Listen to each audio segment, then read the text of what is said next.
Maybe our viewers can listen to the story and then they can tell us where we went wrong and what we should have done differently. That's a good idea. At the time, yeah, this transaction of roughly $40,000 watch, he says, here's the deal. I'm going to be going out of the country in 2 months. I want to get this before then. I want to get this watch before then. You guys got to be careful whenever you are buying. Make sure not just to buy from someone trustworthy, but also knowledgeable. It went from bad to worse. Okay, an exhausting day. We will never do business with you ever again.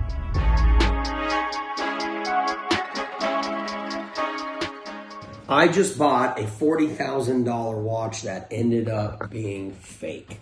Is that true? Yeah, that was a very crazy, bizarre entire experience, and we want to share the whole story. We didn't buy a fake Rolex. We didn't actually buy a fake Rolex. We had sourced a piece in, the watch comes in, and we discovered that what the dealer had presented to us as a brand new 2024. Supposed to be brand new. It's not. Definitely been polished and not very good. And I actually have questions about the authenticity of the bracelet itself. We source watches. It's actually a big part of our business. We do it like 25, 30% of our business is sourcing. Yep. So this is normal. What we experienced was probably one of the most frustrating business transactions and deals and the most irritating day that I've experienced in a while. And it was from things that weren't our fault. And that's what's most frustrating about it. Maybe our viewers can listen to the story and then they can tell us where we went wrong and what we should have done differently. That's a good idea. I'm saying, I don't know. Guys, did we do this transaction perfectly? No, we're not perfect people, but this is a one transaction that did not go well. And no, it went from bad to worse. From bad to worse. And we're going to explain it.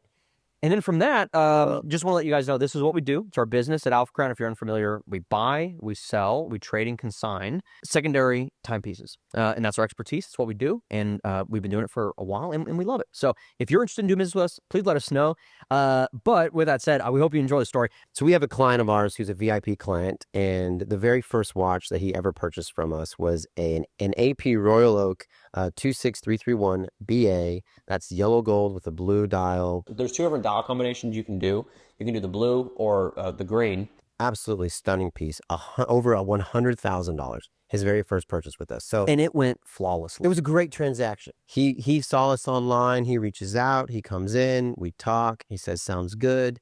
We source the piece. He meets us first. Yep. Comes back again. Yep. Yeah. Build that relationship. Absolutely. Yes. The local guy here in Texas. It was fantastic. The guy's like, I look forward to my next one. There was several other watches on his list that he wanted to get, and one of them was this full rose gold GMT root beer. Yep. At the time, yeah, this transaction of roughly $40,000 watch, and he says, "All right, guys, here's the deal. I'm going to be going out of the country in 2 months. I want to get this watch before then, so I'll circle back with you a couple weeks leading up to my trip." So we're in communication, and it's great. Like, yeah, we're going to plan for the rose gold root beer. And it's all going perfectly. There were several watches he was sending you every once in a while. Yeah. Hey, what's this one? What do you think about that? Yeah, exactly. And so he's reaching out to me, and we have a great timeline. A couple months, but we don't want to jump on it that early. He wanted to wait a little bit, and until we started getting near the end of his trip. And so we were about 2 weeks out, and we start talking. We agree on numbers, and we start doing our thing, which is utilizing our sources and going and retrieving the watch, getting it, authenticating it, and doing all that. So tell me the details of the watch that he wanted specifically. So he wanted a 2024, brand new, or 25. Always wants brand new. Or 25, or 25, 2025. Or 25. Yeah. But the price point for the 2025 didn't make sense, so we wanted the 2024. He was totally okay with that. So 2024, brand new, complete set, roughly around 40. I mean, give or take. Mm-hmm. There's a dealer that we've done business with before. He says, "Hey, I got it, 2024, brand new." That's fantastic. So perfect. Send it. Yeah. Check it out. We'll pay for it. Done and done. We do that every day. So the watch comes in, and it's Monday morning, which is now 5 days before client is going out. Because he's leaving Friday. He's leaving Friday. Plenty of time. I think he said his flight was going to be Friday night at 7 or 8 p.m. on Friday night. Yeah. But the watch comes in on Monday. Yeah. And we open it up, open the box. We're looking over the whole set. And oh, my God. Immediately, it's like, what did you send me? This is not brand new, unworn. This is not, the card says 2024, but the watch says it's something different. Yeah. So I called the dealer, and we're looking at this thing. We've checked it out. Hey, John. That's not his name. Hey, John. We have a problem. What's the problem? What do you mean? This is not brand new. Right. That's what I started with. That was the least of our concerns. He's like, oh, are you sure? It should be brand new. Look, John, it's clearly been polished, obviously, but that's not even the biggest issue. We start talking, this card is inauthentic. I don't know where that real card is, but this ain't it. Mm-hmm. Whoa, what do you mean? What do you mean? Shut it down. It's like, look, like I'm not. I don't know this whole back and forth. Oh, this whole. What do you mean? Like, just tell you know what I know. You know that I know what's going on. And anyways, maybe it was a mistake. That's fine. And he does what he should do. I'm gonna make it right. I'm gonna make it right, Josh. I'm gonna get you another one. I actually have one. It's 2024, brand new. We're not gonna have any issues. I promise you. I'll send it right now. I'm so sorry that you're dealing with that issue. That's awesome. That's exactly how I would have responded. I appreciated that. Hold on, before we get there, I mean, the condition of the watch was not what it needed to be. The bracelet itself was, The bracelet ended up not being authentic. The card was not. The watch was. The movement was. We weren't able to use it at all to give it. No. To our client. We couldn't use it. Not going to happen. The spring bars, even the spring bars were aftermarket. It was weird. Placement. Anyways, you know what? I don't need to look into it. Doesn't matter. You're going to get us another one. That's fine. He does what he's supposed to do. Yeah. You know what? My bad. That's fine. Ship the watch back when you can. But I have another one coming on Wednesday, 2024. It's brand new. I'll send that one to you. I'm thinking that's a tight schedule there. I doubt we're going to have issues with this one as well. And so... Oh, yeah. We're not going to have any issues with this one. Yeah. Well, it's unlikely. I know you're probably thinking, why would you trust the same guy? We've done business before. I don't know. Comment if you think that was dumb. Well, we said, look, my client's leaving for the country. My client, yeah, he's fully aware. You're shipping on a Wednesday. It's shipping Wednesday. On Thursday. Coming Thursday. We should be good. Better not have any issues with even if there's a delay. Yeah. Worst case scenario with this business, you overnight. Sometimes there's a 1 day delay. Even if there's a delay, comes in Friday. We're fine. Client's not leaving until Friday, like at 7 p.m. Yeah, 7:30 to 8 p.m. at night. Thank goodness. Well, at this point in time, we tell the client, hey, we've got another one coming in. It should be here in our hands on Thursday. We'll obviously make sure everything's good to go. Let's come in on Thursday and we'll finalize everything. Yeah. And routine. Yeah. This is routine. This is what we do. The next day, which is now Thursday. Yeah. So watch comes in. We tell the client, hey, when are you available today to come by, pick up the watch? And he says, sounds good. I'll see you guys there around 4:00 in the afternoon. Client comes in. He's happy, buys it. We were able to get it on his wrist just in the nick of time. And that it was such a close call is what I wish I could have said to you, because that's not what happened. I get where what was our routine check that we do? Yeah. What did this come back as? Because the watch looked amazing. Yeah. It was legit. Everything was good. The watch looked fantastic. Ready for the sale. One thing that we actually do often that not every gray market dealer, secondary market dealer does is that we actually will run serial checks on these watches. And what does that mean? That doesn't mean that we're just going on some database online and putting in and make sure it's not stolen. We actually have a contact within Rolex across the pond over in Europe, and he will do serial checks for us. And so we gave him the serial number, said, hey man, run this serial for me, give me all the information, and send it back to me as soon as you can. The time difference though, obviously we did that. We sent it to him on Thursday. Of course, he's asleep. He's not going to see it till the next day. Right. Friday morning, we come in and you got the report back from him on that serial number. What did it say? Well, it wasn't a 2024, so it came back as a 2021. Now, but the card that was in the box said 2024. But the card said 2024, handwritten. Look, I know some of you may not like the fact that we're, saying these things or whatever. This is a rarity. Like, this does not happen. And going with a company like us, like we cross our T's, dot our I's to make sure it doesn't. But that was frustrating because to remind you guys, where are we right now? It's Friday morning. VIP client leaving, 8 p.m., same day. Issue. Now a second issue. I, being a smart person, I don't want to call the client and say, hey, we have a second problem. Big hiccup. Right? That makes us look bad. Even though this is an anomaly and rarely happens, that makes us look bad. And so now we're scrambling. And I'm frustrated. I call the dealer. I say, I'm never doing business with you again. I cannot believe that this is how you run your ship. Like, you've sent me, not only did you mess up the first time, but you did the second time. I'm sending both these back. You're covering all of my time. You're covering my label.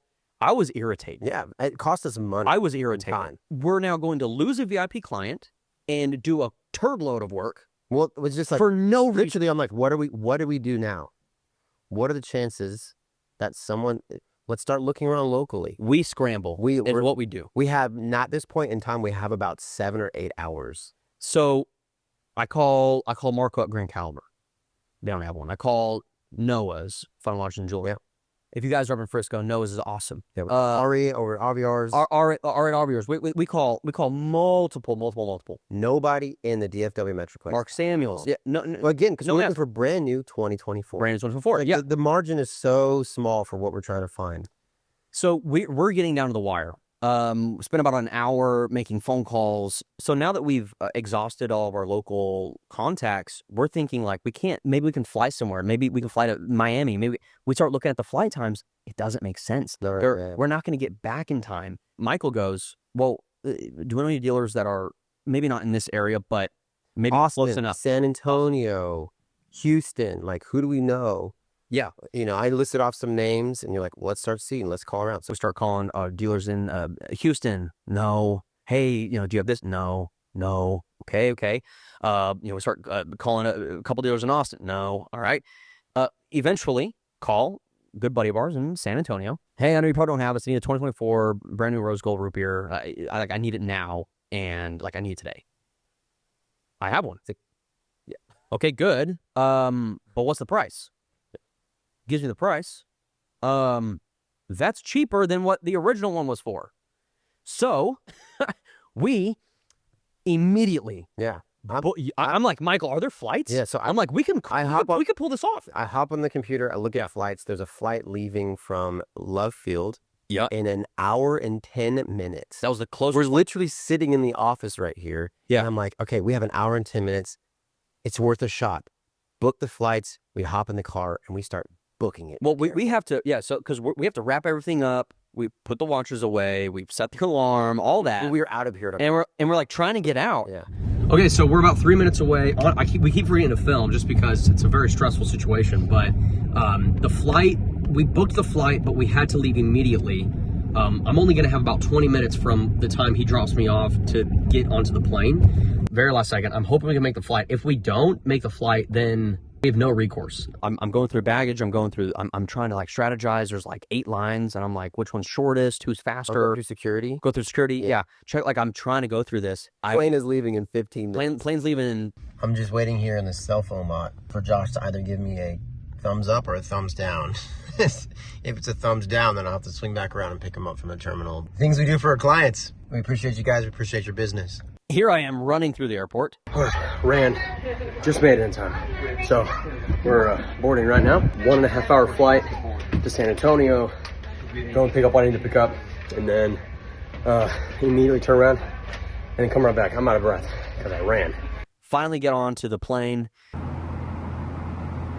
You asked the other client, can you meet me at the airport? Yeah, I literally have it like a 50-minute or an hour layover. I don't have time to come to your office, which is 15, 20 minutes away. Think like, can you meet me at the airport? I'll look at the watch. I waited for about 15 minutes. All right, so I'm chilling here at Terminal A, just waiting for the car to show up. I think what we're gonna do is probably just hop into the car real quick, and then I'm just gonna throw the watch in my backpack. Obviously, no one knows why I'm here. Oh, I'm actually getting a call from the guy, so. And I get the watch, the whole box and everything, and I'm like, hey, everything's in here. Yeah. The rose gold root beer. Yeah. Okay, thanks. Put it in my backpack, and I start running. Yeah, start running back. Back to get to the plane. Get to the plane, yeah. Yeah, and so yet again, got there just in the nick of time. 56-minute flight. 56-minute flight. Also, don't you wish you could just pause time when you're in the air? If I could only just pause the clock. So it wasn't until I was on the flight back that I looked at the time that I thought, well, there's a chance we're going to pull it off. We might pull this off. Yeah, we land. It's now 6:30. He's leaving at 8. He says he's leaving to go to the airport. Yeah, at 7:30 or something like that. And he's leaving from a different airport than where I was. Yeah, so I go pick you up from the airport. Yeah, I dropped you off from Lovefield. Came back to the office, did some things. Right. Went back to the airport. Then now we have to go across the Metroplex. Okay, an exhausting day. Look how dark it is outside. It's a long day of work. We don't normally do stuff like this. We come back to the office. We authenticate. We look it over.